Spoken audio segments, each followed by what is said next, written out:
Friends, உங்களுக்கு எல்லாருக்குமே தெரிஞ்சிருக்கும். அக்டோபர் 1ஆம் தேதி 2024 அன்னைக்கு வந்துக்கிட்டு ஒரு மிகப்பெரிய தாக்குதல் ஈரான் வந்துக்கிட்டு இஸ்ரேல் மேல தாக்குதல் நடத்துறாங்க. இந்த தாக்குதலுக்கு பின்னால அமெரிக்காவா பெரிய சந்தேகமே வந்துச்சு. ஏன் அமெரிக்கா இதுக்கு பின்னால இருந்தது, இதுக்குள்ள காரணம் என்ன? வாங்க ஃப்ரெண்ட்ஸ், நம்ம இந்த வீடியோக்குள்ள டீட்டெயிலாக பார்க்கலாம். Hi friends, welcome back to SJ Tamil Nadu செய்திகள் அண்ட் நான் உங்கள் எஸ்ஜே.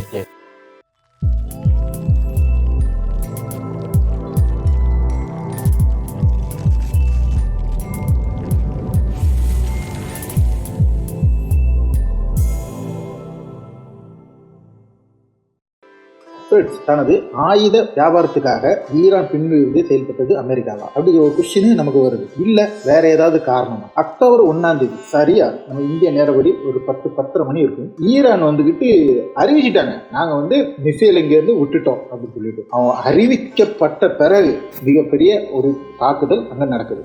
சொல்லிட்டு தான் இஸ்ரேலை மாறிட்டு சொல்லாம போய் கொண்டு போய் தாக்குதல் பண்ணி மக்களை கொள்ற அந்த மாதிரி ஒரு கெட்ட செயல் எதுவுமே இந்த ஈரான் கிட்டையும் கிடையாது, ஹமாஸ் கிட்டையும் கிடையாது. அதை நம்ம எப்படினாலும் நம்ம அதை புரிஞ்சுக்கணும். அதே மாதிரி தான் ரஷ்யா கிட்டையும். இன்னைக்கு இஸ்ரேல் தாக்குதல் செய்யற மாதிரி ஒரு தாக்குதல் ரஷ்யா செஞ்சிருச்சுன்னா உக்ரைன் நாடு ஒண்ணுமே கிடைச்சிருக்கு. ஆனா அப்படி தாக்குதல் பண்ணாம அவங்க கரெக்டா இன்னைக்கு வர உக்ரைன்ல சாவு எண்ணிக்கை என்ன, பொதுமக்கள் செத்த சாவு எண்ணிக்கை என்ன அப்படின்னு சொல்லி பாத்தீங்கன்னா சொற்பமான எண்ணிக்கை தான் இருக்கும். ஆனா அதே இதுல காசால பாருங்க, புலாவ அடிக்கிறேன்னு சொல்லிட்டு லெபனான்ல பாருங்க எவ்வளவு பேத்த கொண்டு பிடிச்சி குவிச்சிருக்காங்க இந்த இஸ்ரேல்காரங்க. ஏன்னா இவன் எந்த இதுவுமே பார்க்கற மனுஷனே கிடையாது. அவனை பொறுத்தவரை அவன் பெரிய சாதிகாரன். உலகத்திலே அவன் தான் பெரிய சாதிகாரன். அவனுக்கு கீழே எல்லாரும் அடிமை. அதனால அவனால அந்த அடிச்சு கொள்றது அவனுக்கு ஒரு மேட்டர் கிடையாது. அது அமெரிக்காக்காரனாலும் சரி, அவனுக்கு பெரிய இதே கிடையாது. அவனை பொறுத்தவரை அவங்களாம் கீழ் சாதிக்காரங்க மாதிரி தான். அதனால அவனை கொள்றது பாவமே கிடையாதுன்னு நினைக்கிற இனம் தான் இந்த ஜூதகன். சரி, இப்படி அந்த தாக்குதலை ஈரான் அங்கிருந்து விட்ட உடனே இஸ்ரேல் என்ன செஞ்சுச்சு? அமெரிக்கா ஏற்கனவே அமெரிக்கா கிட்ட ஈரான் சொன்னதா ஈரான் சொல்லுது. ஓகே, அமெரிக்கா கிட்ட ஏற்கனவே நாங்க சொல்லிட்டோம் அப்படின்னு சொல்லிட்டு ஈரான் சொல்றாங்க. அப்படி இருந்தா ஈரான் சொல்லியிருந்தாங்கன்னா நிச்சயமா அமெரிக்கா அடுத்த மினிட்ல சொல்லிட்டாங்க. மொத்த இதுலயுமே கிட்டத்தட்ட சொல்லிட்டு பாத்தீங்கன்னா யூடியூப் எல்லா இதுலயுமே செய்திகள் எல்லாமே ஒரு சாயந்தரம் 5-6 மணிக்கெல்லாம் கன்ஃபர்மேஷன் பண்ணிட்டாங்க. ஈரான் அடிக்க போகுது அப்படின்னு சொல்லிட்டு. இது கன்ஃபார்ம் அப்படிங்கிற அளவுக்கு எல்லாருமே சொல்ற அளவுக்கு இந்த செய்தி உறுதி செய்யப்பட்ட செய்தியா வெளியில வருது. அப்படி இருந்து இஸ்ரேல் இதை பார்த்துட்டு தான் இருக்காங்க. அவங்க என்ன நினைச்சாங்கன்னா லெபனான்ல வச்சுக்கிட்டு ஈரானோட IRGC தலைவரை கொன்ற சமயத்துல ஈரான் ஒரு அட்டாக் நடத்தினாப்ல. அந்த அட்டாக் மாதிரி அன்னைக்கு இப்ராஹிம் ரைசி இருந்தாப்ல. இப்ராஹிம் ரைசி இருக்குமா அதே மாதிரி ஒரு அட்டாக் ஒரு 10-300 ட்ரோன் அனுப்புவாங்க. அது கூட ஒரு 5-6 பேலிஸ்டிக் மிசைல்ஸ் அனுப்புவாங்க. அவ்வளவுதானே அப்படிங்கிற அளவுக்கு இவங்க பெரிய அளவுக்கு இல்லாம ரொம்ப அசால்ட்டா இருந்துட்டாப்ல. ஆனா இவங்க அறிவிப்பு விட்ட அடுத்த சமயத்துல இருந்து கரெக்டா அங்க இருந்து ஈரான்ல இருந்து இஸ்ரேலுக்கு வர்றதுக்கு 11 to 15 மினிட் தான் டைமிங். இந்த 11 to 15 மினிட் அதான் டைமிங். அங்கே இருந்து விட்டுருக்காப்ல சார மாதிரி விட்டுருக்காப்ல. எப்பவுமே இஸ்ரேல் இஸ்ரேல் மேல ராக்கெட் ஏவுகணை தாக்குதல் நடத்தினாங்கன்னா அதை அதோட அயன்டோம் அடிச்சு தாக்குதல் வழிமறித்து தாக்குதல் பண்றத நீட்டா எல்லா இடத்துலயும் அவங்க வீடியோ வெளியே விடுவாங்க. அதாவது வானத்துல வச்சுட்டு பாதி வானத்துல வச்சுட்டு அடிக்கும். இது ராக்கெட் தாக்குதல் மட்டும்தான் இவங்களால அயன் டோமால முடியுமே தவிர இவங்க மற்ற எல்லாம் வச்சிருந்தாலும் இவங்களுக்கு இதுல பெரிய அளவுக்கு பேலிஸ்டிக் மிசைல்ஸ் இவங்களுக்கு ஓரளவுக்கு தடுக்க முடியும். ஓகேவா?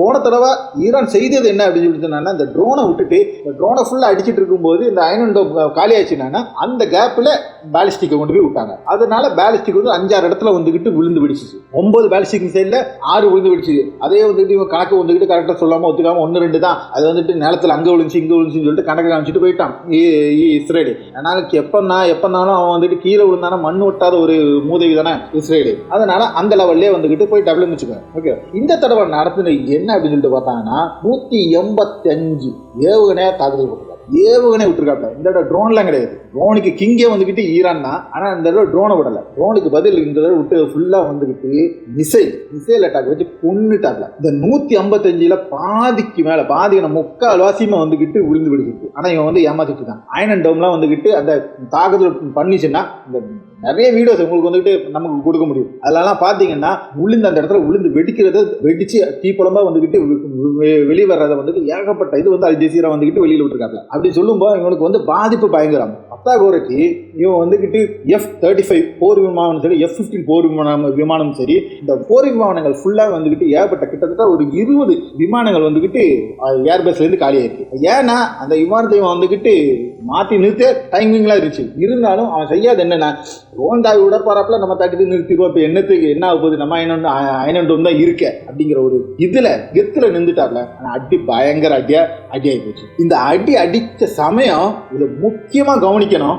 நீங்கள் வந்துக்கிட்டு எல்லாருக்குமே தெரியாத ஒரு விஷயம், முக்கியமான ஒரு விஷயம் என்னன்னா, அன்னைக்கு அந்த சமயம் இந்த தாக்கல் நடக்கிற சமயம் வந்துக்கிட்டு பெஞ்சமின் நெதன்யாகு இருந்தது இஸ்ரேலில் கிடையாது. அதான் இதோட முக்கியமான, இஸ்ரேலில் அண்டர் கிரவுண்டில் கிடையாது. இவங்களும் இவங்களோட மினிஸ்டர்ஸும் போய் ஒளிஞ்ச இடம் எங்கன்னு சொல்லிட்டு பார்த்தீங்கன்னா ஜெருசலத்தில், வெஸ்ட் பேங்க்ல ஜெருசலத்தில் உள்ள பங்கர் கீழே தான் இவங்க போய் ஃபுல்லாக ஒளிஞ்சிருக்காங்க. அப்போ இவங்களோட இதை பார்த்துக்கோங்க, தன்னோட நாட்டில் உள்ள பயங்கர சேஃப்டி, ஒன்றுமே செய்ய முடியாது, ஒன்றுமே விழாதுன்னு சொன்ன இவன் ஃபுல்லாக போய் இந்த விழுந்து விடிச்ச உடனே கிளம்பி போயிட்டாப்ல. எல்லாம் அண்டர் கிரவுண்ட் இதில் வந்துட்டு வே உண்டு. அந்த வேல கிளம்பி போய் இருந்தது எங்கன்னு சொல்லிட்டு பார்த்தீங்கன்னா ஜெருசலம், ஈஸ்ட் ஜெருசலத்துக்கு கீழே தான் போயிட்டு பங்கர்ல தான் ஒளிஞ்சிருந்திருக்கான். இதுதான் அங்கே உண்மையான ஒரு நம்ம வந்துட்டு மறுக்க முடியாத ஒரு உண்மை இதுதான். ஓகே சரி, இந்த இஸ்ரேலை சப்போர்ட் பண்ணிட்டு திடீர கொஞ்சம் நம்ம யூதரோட ஃபேன் பாய்ஸ் இருக்காப்ல, நம்ம பொக்கிஷம் தம்பி விக்கி போல இல்லாமல் இவெல்லாம் வந்துக்கிட்டு எப்போவுமே வந்துக்கிட்டு ஈரானியம் இந்த ஹிஸ்புல்லா வந்துக்கிட்டு இந்த பேஜர் அட்டாக்கு, அப்புறம் வந்துக்கிட்டு வாக்கி டாக்கி அட்டாக்கு, இந்த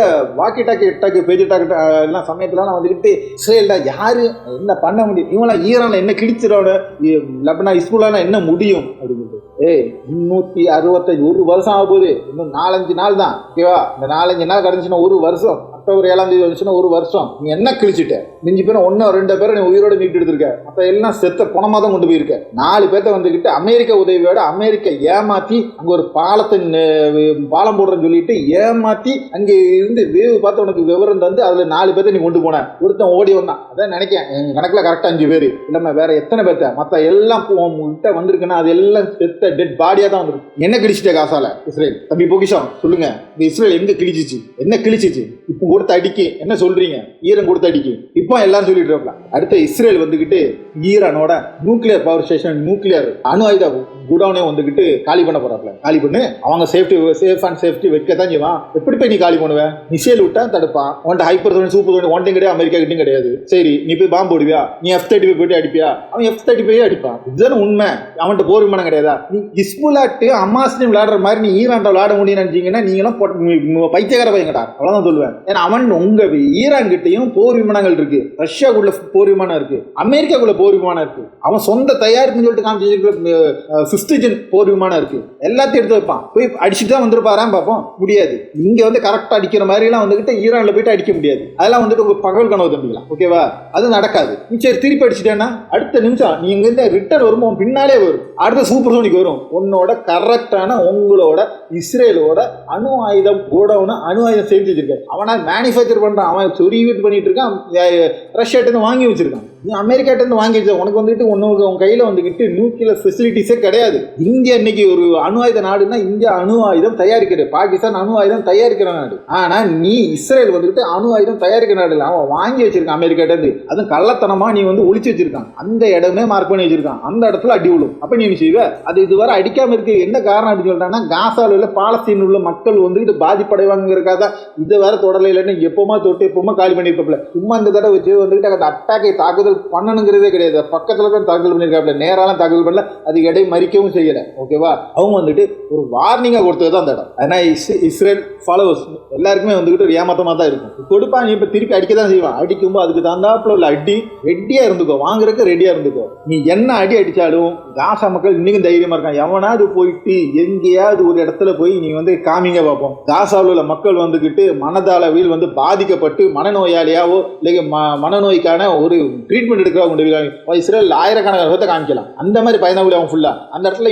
இனி ஒரு அட்டாக் அடிச்சான்னு வச்சுக்கோங்க, பாதி பேர் ஹார்ட் அட்டாக்ல இதே தேவையில்லை, அணு ஆயுதம் தேவையில்லை ஒரு சிறுகாட்ட கொள்றதுக்கு. அவன் அடிக்கிற அடியில் அந்த பயத்துல அட்டாக் வந்து செத்துவோம், ஹார்ட் வெடிச்சு செத்துவோம், அந்த மாதிரி பயந்தாங்க ஓடி. அவனுக்கு தான் நீ எல்லாம் வந்துகிட்டு குடி பிடிச்சிட்டு நிற்கீங்க. வெக்கமா இல்லை உங்களுக்கு எல்லாம்? ஈரான ஒரு தடவை வந்துகிட்டு இதை பிளான் பண்ணி கரெக்டா எக்ஸிக்யூட் பண்ணாங்க. இவங்களை பொறுத்தவரை என்ன சொன்னாங்கன்னா, ஈரான் அதிபர் மஹ்மூத் பெசஷ்கியான் வந்துகிட்டு போய் ஜோ பைடன் பேச்சுவார்த்தை நடத்திருக்காங்க. ஜோ பைடன் கேட்ட கேள்வி இதுதான், என்ன நீங்க சொன்னீங்க இஸ்மாயில் அனியாவை கொன்ன சமயத்துல நாங்க தாக்குதல் பண்ண போறோம் சொல்லும் நீங்க என்ன சொன்னீங்க, இந்த போருக்கு போர் நிறுத்தம் நம்ம கொண்டு வருவோம், கட்டாயமா செஞ்சிருவோம், நீங்க காத்துருங்க பொறுத்துருங்க, நீங்க அவசரப்படாதீங்கன்னு சொல்லிட்டேன். ஒரு காரணத்தினாலதான் இந்த எல்லாரும் சேர்ந்து நீங்க சொன்ன காரணத்தினால தான் செஞ்சோம். இப்ப இந்த போர் நிறுத்தம் எங்க அவங்களுக்கு நம்பி கழுத்து இருக்கு வச்சுங்களா, நீங்க அதை தான் நீங்க செஞ்சீங்கன்னா அதுக்குள்ள விளைவுகள் நான் போனா இருக்கத்தான் செய்யும், அதுக்குள்ள விளைவுகள் இருக்கத்தான் செய்யும், பொறுத்து இருந்து பாத்துக்கோங்க. அப்பவுமே ஜோ பைடன் இருக்காப்ல, நீங்க அப்படி பண்ணீங்கன்னா அதுக்குள்ள விளைவு பயங்கரமா இருக்கு நாங்க பாத்துக்கிறோம் அப்படின்ட்டாங்க. அதான் சொல்லிட்டு தான் வந்திருக்காப்ல. அதனால நீ நியூக்ளியர் நாங்க எல்லாம் ரெடி பண்ண தான் போறோம், வேணும்னா எங்கிட்ட அக்ரிமெண்ட் போட்டுக்கோ, இல்லைன்னா அது நாங்க எப்படி செய்வோம் அந்த மாதிரி நாங்க செஞ்சுட்டு போவோங்கிறதையும் தைரியமா சொல்லிட்டு வந்திருக்காங்க. அப்பமே ஜோ பைடனுக்கு அடி கொடுத்துருக்கு, எப்படி பண்ண போறாப்ல வந்த உடனே அதை தான் சொல்லியிருக்காப்ல, நம்பி கழுத்தருக்கு வச்சிங்க, அதுக்கு ரிட்டர்ன் அடி நாங்க திருப்பி கொடுக்கத்தான் செய்வோம் அப்படிங்கிற ரீதியில தான் இதை திருப்பி இந்த ரிட்டர்ன் அடி அடிச்சிருக்காப்ல ஈரான். அதை தான் பெசஸ்கேன்னு சொல்லிட்டு இருந்திருக்காப்ல, உங்களால போர் நிறுத்தம் கொண்டு வர முடியலன்னா நாங்க எங்களோட ஏவனை அந்த தாக்குதல் நடத்தி இருக்கும் அப்படிங்கிறத சொல்லிட்டு தான் வந்திருக்காப்ல. அதான் ஒரு கிளியரா சொல்லிருக்காப்ல, நாங்க அமெரிக்கா ஏற்கனவே சொல்லிட்டோம் சொல்லிட்டு. அப்ப அமெரிக்கா இதை செய்யாம தடுக்காம இருக்க காரணம் அமெரிக்காவுக்கு வியாபாரம் செய்யணும், இஸ்ரேல் மேல கடன் ஏற்றி வைக்கணும் அப்படிங்கிற நிலைமையில தான் அமெரிக்கா என்ன செய்யறான். அமெரிக்கா இஸ்ரேல் அமெரிக்காவோட அடியால் மாதிரி தான். அவனை பொறுத்தவரை என்ன இவ்வளவு எல்லாத்தையும் அடிச்சு இந்த அரபு நாடுகளை கையில வச்சு இந்த பெட்ரோல் வளத்தை அமெரிக்காவுக்கு கொடுக்க அப்படிங்கிறதுக்காக இஸ்ரேலை வளர்த்திட்டு இருக்கான் அமெரிக்கா. இதை தெரியாம முட்டாள் கொஞ்சம் அரபு நாடுகள் அவன் பின்னால் இருக்கான். லாஸ்ட் அவனுக்கு அன்னைக்கு அடி உடுமா அழு இருக்கும், அப்போ போல பார்த்துக்கிட்டாங்க. இது அதே டைம் இந்த இதுல செப்டம்பர் 30 ரஷ்யாவோட பிரைம் மினிஸ்டர் ஈரான்ல இருக்காப்ல. அப்ப ஈரான்ல வச்சுக்கிட்டு புதினோட கான்ஃபரன்ஸ் போட்டு பேசுறாப்ல, நேரடியாக பேசுறாப்ல. பேசி இவங்க எல்லாம் செய்த முடிவு எடுத்துதான் 1 இந்த அட்டாக்கே நடந்தது. அப்போ ரஷ்யா சொல்லிட்டு செய்யுங்க, அதுக்கப்புறம் செய்ய வேண்டியது எல்லாமே பார்த்துக்கலாம் அப்படின்னு. ரஷ்யா கிட்ட கிட்டத்தட்ட 400 போர்க்கப்பல் இருக்கு. 4-5 போர்க்கப்பல் கொண்டு வந்து நிறுத்திட்டானாப்ல. போர்க்கப்பல் எல்லாத்தையும் தூக்கி விட்டுட்டு ரஷ்யாவோட போர்க்கப்பல் வந்துச்சுன்னா இவங்க எல்லாம் நம்ம யூஎஸ்குள்ள அமெரிக்காவுள்ள எல்லாம் எங்க போங்கிறது. ஏற்கனவே 1984 இந்தியா மேல பாகிஸ்தான் போர் தொடுக்கும் கொண்டு வந்து நிறுத்தும் போதே அமெரிக்கா துண்டக்கான துணிகான்னு ஓடின கதை இன்னும் நம்ம மறந்துருக்க மாட்டோம். அதே இதுதான் அவனுக்கு அமெரிக்காவோட பவர்ஃபுல்லான கப்பல் ஃபுல்லாவே ரஷ்யாட்ட இருக்கு. நிச்சயமா அமெரிக்கா உள்ள இறங்கின அமெரிக்கா என்ன செய்வா, சப்போர்ட் கொடுப்பான், ஆயுதம் கொடுத்து சப்போர்ட் கொடுப்பான்னு தவிர அமெரிக்கா நேரடி இறங்க மாட்டாங்க. இறங்கினா அடி மற்ற நாட்டுக்கு உள்ளே அடி விடும். அது தெளிவா சொல்லிட்டாப்ல ஈரானுக்கு. ஏர்பேஸ்ல ஏதாவது ஒரு அமெரிக்கன் பிளைட் ஏறி எழும்பி போய் ஈரான் மேல தாக்குதல் நடந்துச்சு, சோழி முடிஞ்சிச்சு. அந்த நாட்டை சோழி முடிச்சுட்டு அந்த ஏர்பேஸ் எல்லாம் காலி பண்ணிட்டு தான் அடுத்த வேலை அப்படிங்கிறது தெளிவா சொல்லிட்டாப்ல. அதனால இப்ப எல்லாரும் பயந்து தான் உட்காந்துருக்கான். டோட்டல் அரபு கண்ட்ரீஸுமே பயந்து தான் உட்காந்துட்டு இருக்காப்ல. நீ என்ன நடக்க போகுதுங்கிறது பார்ப்போம். ஓகே ஃப்ரெண்ட்ஸ், அடுத்த ஒரு நல்ல ஒரு வீடியோ மாதிரி உங்களை சந்திக்கும் வரை உங்களிடம் இருந்து விடைபெற்றுக் கொள்ளும் உங்கள் எஸ்கே.